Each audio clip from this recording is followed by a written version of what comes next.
नमस्कार मित्रांनो, ठरलं तर मग या मालिकेच्या आजच्या भागामध्ये मी तुम्हा सर्वांचे अगदी मनपूर्वक स्वागत करते. आजच्या भागामध्ये आपल्याला पाहायला मिळतं, आता इकडे सायली तर अर्जुनशी बोलत नसते, तर अर्जुन चैतन्यला म्हणतो, मी काय म्हणतो, जा ना सायली वहिनीला विचार ना, काही प्रॉब्लेम आहे का. तर आता चैतन्य म्हणतो, मी काय तुझा पर्सनल कबूतर आहे का, पाहावं त्यावेळी पायाला चिठ्ठी बांधायची आणि नेहमीच तुझे निरोप पोचवायचे, नाही मला जमणार नाही. तर अर्जुन म्हणतो, आता पायाला नाही गळ्यात चिठ्ठी बांधली, जा मी सांगितलं ना मग तेवढं करायचं. चैतन्य म्हणतो, नाही करणार, तुला तिच्याशी बोलायचं आहे ना, मग तू जाऊन बोल. तर अर्जुन ज्यावेळी ॲक्टिंग करतो त्यावेळी चैतन्याच्या लक्षात येतं की ही दोघंही एकमेकांशी बोलत नाहीत. चैतन्य म्हणतो, म्हणजे तुम्हा दोघांमध्ये नक्कीच काहीतरी झालंय हो ना. तर अर्जुन म्हणतो, जा ना प्लीज. तर चैतन्य म्हणतो, मी काही यावेळी तुझ्या पोस्टमनचं काम करणार नाही, मी इथे सर्वांसोबत गप्पा मारेन. अर्जुन म्हणतो, प्लीज ही हेल्प उदार राहील असं समज. चैतन्य म्हणतो, नक्की. अर्जुन म्हणतो, हो नक्की. आता सायली इकडे सुमन काकूंच्या विचारात असते, तर मागे येऊन चैतन्य उभा असतो. तर दुसरीकडे पाहायला मिळतं, नागराज काका त्यांच्या माणसांना विचारतात की कसला आवाज आला. तर ते म्हणू लागतात, काही नाही हो, इथे खूप भंगार पडलेला आहे, त्यातीलच भंगार पडलं असेल आणि उंदरंसुद्धा भरपूर झाली आहेत, असतील एखादं उंदीर वगैरे. नागराज काका म्हणतात, ते काही मला माहीत आणि उंदराचं वगैरे सांगायचं नाही, स्वतः जाऊन तिथे बघायचं. असं म्हणत ते आपल्या माणसांना तिथे नक्की काय आहे हे बघायला सांगतात.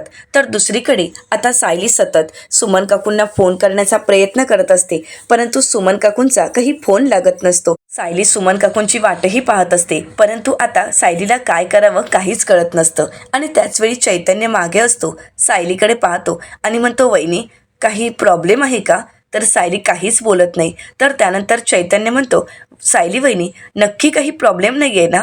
तर आता सायली चैतन्याला म्हणते, हे तुम्ही विचारताय की तुम्हाला कोणी हे विचारायला पाठवलं आहे. आता मात्र चैतन्याला धक्काच बसतो. तर अर्जुन तिकडे मात्र शांतपणे ऐकत असतो. चैतन्याला काय बोलावं काहीच कळत नाही. सायली चैतन्याकडे पाहत असते, चैतन्य मात्र शांतच असतो. तर दुसरीकडे पाहायला मिळतं, नागराज काका आपल्या माणसांना म्हणतात, जा कोण आहे ते बघा, मी आतल्याचं नरडं बंद करतो, तुम्ही इथे कोण आहे ते पाहायचं. आता नागराज काकाने सांगितल्याप्रमाणे त्यांची माणसं नक्की कोण आहे हे पाहण्यासाठी त्या अडगळीच्या सामानाकडे येतात, परंतु सुमन काकू कशाबशा लपून राहतात आणि त्यांना त्या दिसतही नाहीत. तर दुसरीकडे आता सायलीच्या प्रश्नाचं उत्तर देत चैतन्य म्हणतो, नाही नाही, मला कोणी पाठवणार आहे, मला कोणी नाही पाठवलं, मी तिथे उभा होतो आणि मला असं वाटलं की तुम्ही टेन्शनमध्ये आहात म्हणून म्हटलं तुम्हाला विचारावं. सायली म्हणते, हो का, पण चैतन्य भाऊजी तुम्हाला खोटं बोलता येत नाही, सरळ स्पष्ट दिसत आहे की तुम्हाला इथे कोणीतरी पाठवलं आहे, पण ज्यांनी कोणी पाठवलंय ना त्यांना सांगा. सायली हसली काय, रडली काय, उदास असली काय, त्याबद्दल तुम्ही काहीही विचारायचं नाही, कारण त्या गोष्टीशी तुमचा काहीही संबंध नाही. आता मात्र चैतन्यला काय बोलावं काहीच कळत नाही. तर सायली म्हणते, पण चैतन्य भाऊजी तुमचं बाकी काही काम होतं का. तर चैतन्य पटकन बोलतो, मारामारी, चहा कॉफीची जी मारामारी असते ना ती मला हवी होती. तर सायली चैतन्याला विचारते, खरंच तुम्हालाच हवी होती का. तर चैतन्य म्हणतो, हो हो मलाच प्यायची होती, मला आवडते ना, कारण तुम्ही एकदा बनवली होती त्यावेळी मी प्यायली होती, म्हणून मला मिळाली असती तर खरंच खूप छान झालं असतं. सायली म्हणते, मग इथे बसा. चैतन्य म्हणतो, इथे. सायली म्हणते, हो इथेच बसायचं, मी घेऊन येते. असं म्हणत सायली किचनमध्ये आता चैतन्याला हवी असणारी मारामारी बनवायला जाते. तर इकडे अर्जुन मात्र चैतन्यावर चिडत असतो. त्या दोघांच्याही खानाखुना चालू असतात. आता चैतन्य अर्जुनला मेसेज करणार, परंतु त्याचवेळी सायली समोर येऊन उभी राहते आणि म्हणते, हे घ्या, तुम्हाला मारामारी हवी होती ना, मग घ्या. चैतन्य म्हणतो, एवढी प्यायची आहे. सायली म्हणते, तुम्हालाच हवी होती ना, मग प्या. तर त्यानंतर चैतन्य म्हणतो, मी तिथे डायनिंग टेबलजवळ जाऊन बसू का. सायली विचारते, जेवण आहे का ते. चैतन्य म्हणतो, नाही, पण कॉफी पण तिथे पिऊ शकतो ना. सायली म्हणते, नाही, त्याची काहीच गरज नाही, तुम्ही इथे बसून पिलात तरी हरकत नाही. तर चैतन्य म्हणतो, कल्पना मावशींना विचारतो ना, तिला थोडी हवी आहे का. तर सायली म्हणते, आईंना आवडत नाही, त्यामुळे तुम्हाला हवी होती ना, म्हणूनच मी बनवली आहे, त्यामुळे सगळीच पाहिजे. आता मात्र चैतन्याची नाचक्की झालेली असते, त्याला काय करावं काहीच कळत नसतं आणि सायली समोर काही बोलताही येत नाही. नाईलाजाने ती मारामारी प्यावी लागते. आता सायली सुमन काकूंना फोन करण्याचा प्रयत्न करत असते आणि इकडे अर्जुन मात्र चैतन्यावर खूप चिडलेला असतो. तो रागाने चैतन्याकडे पाहत असतो. चैतन्याला काही पर्याय नसतो आणि शेवटी सायलीच्या समोर बसून त्याला मारामारी प्यावी लागते. आता सायली प्रतिमा आत्यांना विचारते, प्रतिमा आत्या तुमचं सुमन काकूंशी काही बोलणं झालं आहे का? तर सायलीला प्रतिमा आत्या म्हणतात, नाही ग, तू तिला फोन करणार होतीस ना? सायली म्हणते, हो आत्या, मी कधीपासून सुमन काकूंना फोन करण्याचा प्रयत्न करते पण त्यांचा फोन बंदच येत आहे. प्रतिमा आत्या म्हणतात, थांब, मीच तिला फोन करण्याचा प्रयत्न करते. सायली म्हणते, नाही नको, मी करते फोन करण्याचा प्रयत्न आणि जर काही बोलणं झालं तर तुम्हाला कळवते. असं म्हणत सायली पुन्हा पुन्हा सुमन काकूंना फोन करत असते. तर दुसरीकडे सुमन काकू लपून असतात. परंतु आता महिपत शिकरेंच्या माणसांना त्या काही दिसत नाहीत आणि महिपत शिकरेंची माणसं त्यांना पुढे अजून कोणी आहे का पाहण्यासाठी तिथून निघून जातात. आणि त्याच संधीचा फायदा घेत आता सुमन काकू नागराज काका ज्या गॅरेजमध्ये गेलेले असतात तिथे हळूच येतात. इकडे मात्र माणसांना चकवा देत सुमन काकू आता नागराज काकांच्या मागावर आलेल्या असतात. आता इकडे चैतन्याची मारामारी पिऊन झालेली असते. चैतन्य अर्जुनच्या बाजूला जाऊन उभं राहतो. अर्जुन म्हणतो, का आलं, झालं काम पूर्ण? चैतन्य म्हणतो, हो ना, मारामारी कसली कडक होती, असं वाटायला लागलं की अजून एक कप घ्यायला हवा होता. अर्जुन म्हणतो, लाज नाही का वाटत? अरे मी तुला कुठल्या कामासाठी पाठवलं होतं आणि तू काय करून आलायस? चैतन्य मात्र काहीच बोलत नाही. तर दुसरीकडे पाहायला मिळतं आता सुमन काकू नागराज काकांच्या मागावर आलेले असतात आणि ज्यावेळी सुमन काकूंना सत्य कळतं त्यावेळी मात्र सुमन काकूंना धक्काच बसतो. नागराज काकांनीच महिपत शिकरेंना किडनॅप केलं आहे. या सगळ्या मागे महिपत शिकरेंसोबत नागराज काकांचाही हात आहे, त्यामध्ये तेही गुन्हेगार आहेत हे सत्य सुमन काकूंना कळालेलं असतं. इकडे नागराज काका महिपत शिकरेंना म्हणतात, काय झालं, एवढा मोठमोठ्याने बोंबलायला काय झालंय, सांग ना, बाहेरपर्यंत आवाज जातोय. परंतु कसं आहे ना महिपत शेठ, तुझी तर खूप प्रगती झाली आहे, म्हणजे जमिनीवरून आता डायरेक्ट खुर्चीवर येऊन बसलायस, घाम तर भरपूर फुटलाय, खूप मेहनत घ्यावी लागली ना? आणि हो, कशाला ओरडत होतास ते अगोदर मला सांग. ओरडण्याने काही फरक पडणार आहे का? कारण तुझी ही माणसं खूप प्रामाणिक आहेत. एकदा महिपत शेठचं ऑर्डर आहे, महिपत शेठने सांगितलं आहे ना की आतमध्ये ज्याला कोणाला बांधून ठेवलंय त्याला बघायला जायचं नाही, मग ती नाहीच येणार. तू कितीही बोंब मारलीस तरी सुद्धा तुझी माणसं काही बाहेर येणार नाहीत. अरे तुझी माणसं खूप प्रामाणिक आहेत, काही झालं तरी तुला बाहेर पडू देणार नाहीत. मी तुला एकदा सांगितलं ना की तुला इथून बाहेर पडता येणार नाही, मग का बोंब बोलतोयस सांग? अजूनही काही बोंबलायचं आहे का? अजूनही ओरडायचं आहे का? ओरड, मी आहे ऐकायला. एक काम करू का, मी जवळ येऊन ऐकू का? असं म्हणत नागराज काका महिपत शिकरेंच्या जवळ जातात. महिपत शिकरे रागानेच बघतात. त्यावेळी मात्र नागराज काका नाटक करत म्हणतात, घाबरलो, खूप घाबरलो, पण तात्पुरता घाबरलो. आता बोल, तुला काय बोलायचं आहे? महिपत शिकरे काहीच बोलत नसतात. परंतु सुमन काकू हे सगळं काही पाहत असतात. सुमन काकूंना खूप धक्का बसलेला असतो. आता सुमन काकू उभ्या राहणार, परंतु त्याचवेळी तिथे असणार लोखंड सुमन काकूंच्या पायावर पडतं आणि सुमन काकू मोठ्यानेच ओरडतात, आई ग. आणि त्याचवेळी नागराज काकांच्या लक्षात येतं की इथे कोणीतरी आहे. सुमन काकू तिथून पळण्याचा प्रयत्न करतात. आता नागराज काका नक्की तिथे कोण होतं हे पाहण्यासाठी त्यांच्या मागावर येतात. तर दुसरीकडे सुभेदारांच्या घरी आपल्याला पाहायला मिळतं सायली पुन्हा पुन्हा सुमन काकूंना फोन करण्याचा प्रयत्न करते, परंतु सुमन काकूंचा फोन लागत नसतो. सायली म्हणते, कदाचित घरात नेटवर्क मिळत नसेल, बाहेर जाऊन फोन करते. असं म्हणत सायली आता घराबाहेर येते आणि सुमन काकूंना फोन करते. पाहते तर सुमन काकूंना मेसेजही गेलेले नसतात. सायली म्हणते, सुमन काकूंना मेसेजही गेले नाही आहेत, म्हणजे सुमन काकू नक्की कुठे आहेत? काही काम आलं म्हणून ते परत खरी तर परतल्या नसतील ना? मी काय करू, त्यांच्या घरी जाऊन बघू का? असं म्हणत सायली पुन्हा एकदा मागे वळून घरात सगळ्यांकडे पाहते. परंतु आता काहीही करून सुमन काकूंचा शोध घ्यायला हवा.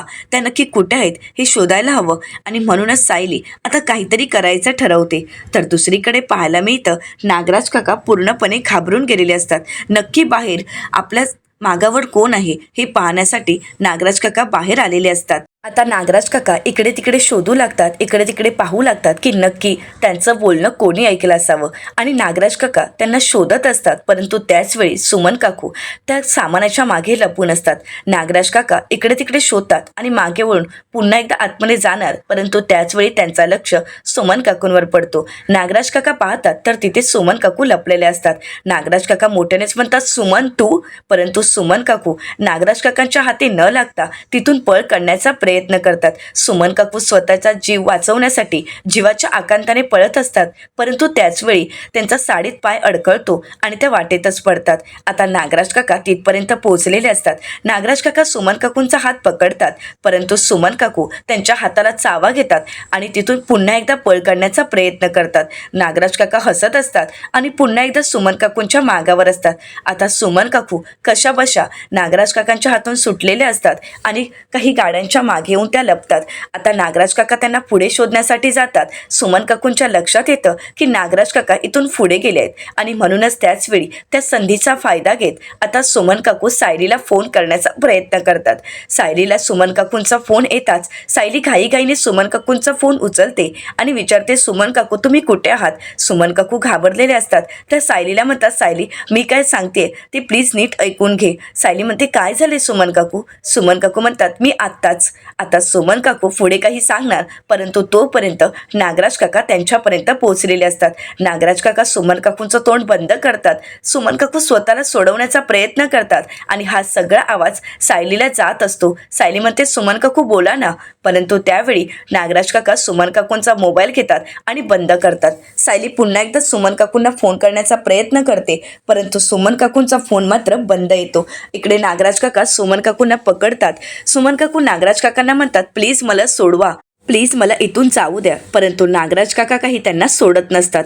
तर दुसरीकडे सायली घाबरते आणि म्हणते, सुमन काकू कुठल्या तरी अडचणीत आहेत, नक्कीच काहीतरी घडलं आहे. हे सगळं काही मला विचित्र वाटत आहे. नाही, आत्ताच मला यांच्या घरी जावं लागेल. सायली पाहते तर घरात सर्वजण एकत्र मज्जा मस्ती करत असतात आणि सायली कोणाला काही न सांगता आता किल्लेदारांच्या घरी जाण्यासाठी निघालेली असते.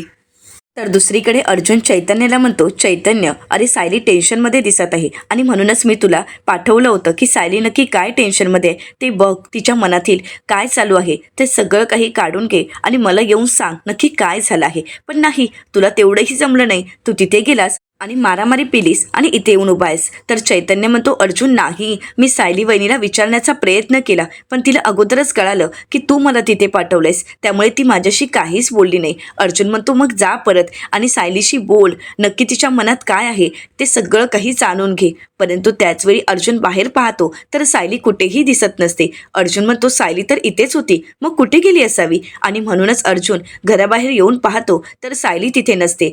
अर्जुन आता आपल्या रूममध्ये जाऊन पाहतो तर तिथेही सायली नसते. तर सायली पोहोचलेली असते किल्लेदारांच्या घरी. सायली किल्लेदारांच्या घरी जाऊन पाहते तर घराला कुलूप असतं. सायली म्हणते, घराला तर लॉक आहे, म्हणजे सुमन काकू अजूनपर्यंत घरीच आले नाहीयेत. मग सुमन काकू नक्की कुठे गेले आहेत? सायली पूर्णपणे घाबरून गेलेली असते. ती सुमन काकूंना फोन करण्याचा प्रयत्न करत असते. तर दुसरीकडे अर्जुन विचार करतो की सायली कुठे गेली असावी आणि म्हणूनच अर्जुन सायलीला फोन करायला घेतो. आता अर्जुन सायलीला फोन करण्याचा प्रयत्न करत असतो, परंतु सायलीचा फोन काही लागत नसतो. अर्जुनला खूप टेन्शन आलेलं असतं आणि त्याचवेळी तिथे चैतन्य येतो. चैतन्य अर्जुनला म्हणतो, अर्जुन काय हे, घरात सर्वजण खूप गप्पा मारतायत, खूप मज्जा मस्ती करतायस आणि तू मात्र इथे येऊन उभा आहेस. तर अर्जुन म्हणतो, सायली कुठेच दिसत नाहीये. चैतन्य म्हणते, अरे असेल इथेच कुठेतरी, आणि आता तर ती बाहेर होती ना, मग गेली असेल तिच्या रूममध्ये. अर्जुन म्हणतो, मी रूममध्येही पाहून आलो आहे, परंतु सायली नाहीये. तर त्यानंतर चैतन्य म्हणतो, मग मागच्या गार्डनमध्ये असेल. अर्जुन म्हणतो, नाहीये, मी तिचा फोन करण्याचाही प्रयत्न करत आहे, पण तिचा फोनही लागत नाहीये. सायली इथे होती, मी पाहिलं आणि इथून कुठे गायब झाली काहीच कळालं नाही. चैतन्य म्हणतो, एक मिनिट, मी स्वतः फोन करतो. अर्जुन म्हणतो, अरे मी फोन केला आहे, तिचा फोन नाही लागत आहे. चैतन्य म्हणतो, एक मिनिट. असं म्हणत चैतन्य स्वतःहून सायलीला फोन करतो, परंतु सायलीचा काही फोन लागत नसतो. तर अर्जुन म्हणतो, बघितलंयस ना, सायलीचा फोन लागत नाही. सायली कुठे गेली मला काहीच कळत नाही. तर चैतन्य अर्जुनला म्हणतो, अर्जुन अरे तू शांत हो. अरे घर मोठं आहे मला माहीत आहे, परंतु माणसं हरवणार एवढं तरी मोठं नाहीये, त्यामुळे सायली वहिनी इथेच कुठेतरी असेल. अर्जुन म्हणतो, त्या संपूर्ण घरात मी शोधलं आहे, परंतु सायली कुठेच नाही आहे. चैतन्य तुला कळतंय का? चल आपल्याला जाऊन सायलीला शोधावं लागेल. असं म्हणत आता अर्जुन आणि चैतन्य सायलीला शोधण्यासाठी घराबाहेर पडत असतात. तर चैतन्य म्हणतो, आपण कल्पना मावशीशी एकदा बोलूया का? अर्जुन म्हणतो, नाही नको, आता सर्वच जण घरात खूप आनंदात आहेत आणि या सगळ्यांना टेन्शन नको यायला. असं म्हणत अर्जुन चैतन्याला घेऊन सायलीला शोधण्यासाठी जातो तर दुसरीकडे पाहायला मिळतं की आता इकडे नागराज काका सुमन काकूंना फरफटतच गॅरेजमध्ये घेऊन येतात. सुमन काकू म्हणतात, अहो प्लीज मला सोडा. परंतु नागराज काका सुमन काकूंचं काही ऐकून न घेता आता त्यांना महिपत शिकरेंच्या बाजूला बसवतात. महिपत शिकरे सुमन काकूंकडे विचित्र नजरेने पाहत असतात. सुमन काकूंना ते विचित्र वाटत असतं. सुमन काकू आता महिपत शिकरांकडे पाहतही नाहीत. नागराज काका सुमन काकूंना त्रास देत असतात. तर दुसरीकडे पाहायला मिळतं आता प्रिया ही साक्षीशी बोलण्यासाठी साक्षीच्या घरी पोहोचलेली असते. प्रिया साक्षीला म्हणते, तू जो व्हिडिओ बनवला होतास ना, तो व्हिडिओ अण्णा सरांपर्यंत पोहोचण्याची व्यवस्था केली आहे मी. तर आता साक्षी म्हणते, म्हणजे अण्णा सर कुठे आहेत हे तुला माहीत आहे का? अगं सांग ना, अण्णा कुठे आहेत? गेला 1 महिना मी माझ्या अण्णांना पाहिलंही नाहीये, त्यांच्याशी बोललेही नाहीये. आता मात्र प्रिया शांतच होते. प्रिया खोटं बोलत साक्षीला म्हणते, अगं मी कुठे म्हणालीये की अण्णा सर कुठे आहेत हे मला माहीत आहे, फक्त मी त्यांना शोधण्याचा प्रयत्न करत आहे. तर आता साक्षी म्हणते, बघ माझं असं होतं, कधी कधी असं वाटतं की माझा मेंदूच काम करत नाही. परंतु खरं सांगू का, अण्णा इथे नाही आहेत, अण्णांशी माझं बोलणं झालं नाही या विचारानेच मी बिथरून गेली आहे. तर त्यानंतर साक्षी प्रियाला म्हणते, प्रिया आपण काही करून अण्णांना शोधायला हवं. तर प्रिया म्हणते, आम्ही नाही, मी अण्णांना शोधणार आहे, तू काळजी करू नकोस साक्षी. पण तू एक गोष्ट लक्षात ठेव, तू या घराच्या बाहेर पडू नकोस, कारण तो ब्लॅकमेलर तुझ्यावर नजर ठेवून असतात, त्यामुळे तुझ्या जीवाला धोका आहे. प्लीज तू इथून बाहेर पडू नकोस. साक्षी म्हणते, तू बोलतेस ते अगदी खरं आहे. किती खराब आयुष्य झालंय ग माझं. 3 वर्षापूर्वी एवढं बिंदास्त आयुष्य जगत होती, एक मस्तपैकी रिसॉर्ट बांधायचं अशी ॲम्बिशियस स्वप्न होती माझी. परंतु एक खून काय माझ्या हातून झाला, माझं संपूर्ण आयुष्य उद्ध्वस्त झालं. आणि आता एवढे प्रयत्न करते पण गाडी काही रुळावर येतच नाहीये. कितीही काही प्रयत्न केले तरी सुद्धा माझ्या प्रयत्नांना यश काही मिळत नाही. आता हे सगळं काही प्रिया ऐकत असते आणि साक्षीची ती अवस्था पाहून प्रियाला मात्र आनंद होत असतो. प्रिया हे सगळं काही ऐकत असताना मनातल्या मनात हसतही असते. तर दुसरीकडे पाहायला मिळतं अर्जुन आणि चैतन्य सायलीला शोधत असतात, परंतु सायली कुठेच सापडत नसते. अर्जुन चैतन्याला म्हणतो, चैतन्य सायली कुठेच सापडत नाहीये, तिला कोणी त्रास तर दिला नसेल ना, तिच्या जीवाला धोका तर नसेल ना? चैतन्य म्हणतो, नाही अर्जुन, असं काही नसेल, तू एवढा विचार नको करूस, सायली वहिनी नक्कीच आपल्याला सापडेल. असं म्हणत आता चैतन्य अर्जुनला धीर देत असतो. परंतु अर्जुन मात्र पूर्णपणे घाबरून गेलेला असतो. तर चैतन्य अर्जुनला म्हणतो, अर्जुन भलता सलता विचार करू नकोस, थांब मी सायली वहिनीला फोन करतो. असं म्हणत आता चैतन्य सायलीला फोन करतो. अर्जुन विचारतो, फोन लागलाय का? तर चैतन्य म्हणतो, हो फोन लागलाय. आता सायली चैतन्याचा फोन उचलायला जाते, परंतु चुकून तो कट होतो. चैतन्य म्हणतो, कट केला. तर अर्जुन म्हणतो, काय असं वागते ती, तिने फोन कट का केला? तिला सांगता येत नव्हतं का की ती कुठे आहे? तर इकडे सायली म्हणते, अरे बापरे, चुकून चैतन्य भाऊजींचा फोन कट झाला, मी त्यांना पुन्हा फोन करते. असं म्हणत सायली आता पुन्हा एकदा चैतन्याला फोन करायला घेते. तर दुसरीकडे अर्जुन म्हणतो, थांब चैतन्य, मीच आता तिला फोन करतो. परंतु त्याचवेळी चैतन्याला सायलीचा फोन आलेला असतो. चैतन्य म्हणतो, थांब अर्जुन, सायली वहिनीचाच फोन आहे. आता चैतन्य सायलीचा फोन उचलतो. तर चैतन्याला अर्जुन म्हणतो, फोन स्पीकरवर ठेव. चैतन्य म्हणतो, सायली वहिनी अगं तू कुठे आहेस? तर सायली म्हणते, चैतन्य भाऊजी मी इकडे किल्लेदारांच्या घरी आली आहे, रविराज काकांच्या घरी. आता हे ऐकताच अर्जुन म्हणू लागतो, तू तिथे काय करतेस? तर सायली म्हणते, चैतन्य भाऊजी तुम्ही मला फोन केलाय ना, मग माझ्याशी तुम्हीच बोला. आता चैतन्य अर्जुनला शांत करतो आणि म्हणतो, वहिनी नक्की काय झालंय, तू तिकडे का गेलीयस? अर्जुन चैतन्यला म्हणतो, तू तिला विचार, तिकडे तू एवढ्या रात्री का गेलीयस, काय झालंय नक्की? तर सायली म्हणते, मी इकडे आले कारण मी मगापासून सुमन काकूंना फोन करण्याचा प्रयत्न करते, पण सुमन काकूंचा फोन लागत नाही. मध्येच त्यांचं आणि माझं बोलणं झालं, पण ते अर्धवटच झालं. त्या बोलण्यातही मला समजलं की सुमन काकू खूप घाबरल्या होत्या, त्या कुठल्या तरी संकटात आहेत आणि तेच पाहण्यासाठी मी इकडे आले. परंतु इकडे किल्लेदारांच्या घराला लॉक आहे, सुमन काकू घरी पोहोचल्याच नाहीयेत आणि तिकडेही पोहोचल्या नाहीयेत. मग सुमन काकू नक्की कुठे आहेत आणि तेच पाहण्यासाठी मी इकडे रविराज काकांच्या घरी आले होते. तर आता अर्जुन चैतन्याला म्हणतो, चैतन्य तिला सांग तू तिथेच थांब, आम्ही येत आहोत. चैतन्य म्हणतो, सायली वहिनी? तर सायली म्हणते, मी ऐकलं आहे, मी इथेच थांबते, तुम्ही इथे या. असं म्हणत आता सायली फोन ठेवते. अर्जुन आणि चैतन्य घाईघाईने रविराज सरांच्या घरी जायला निघालेले असतात. तर इकडे सायली अजूनही सुमन काकूंचा शोध घेत असते. तर दुसरीकडे पाहायला मिळतं आता साक्षी या सगळ्या विचारांमध्ये हरवून गेलेली असते. या सगळ्यामुळे साक्षीला त्रास होत असतो आणि या संधीचा फायदा घेत प्रिया साक्षीला म्हणते, साक्षी तू एवढा विचार नको करूस आणि स्वतःला त्रासही करून घेऊ नकोस. मी आहे ना तुझ्यासोबत. साक्षी, तुला काहीही होणार नाही. मी तुझ्यासोबत कायम आहे. साक्षी, अगं बघ ना, एवढं सगळं होऊ नये.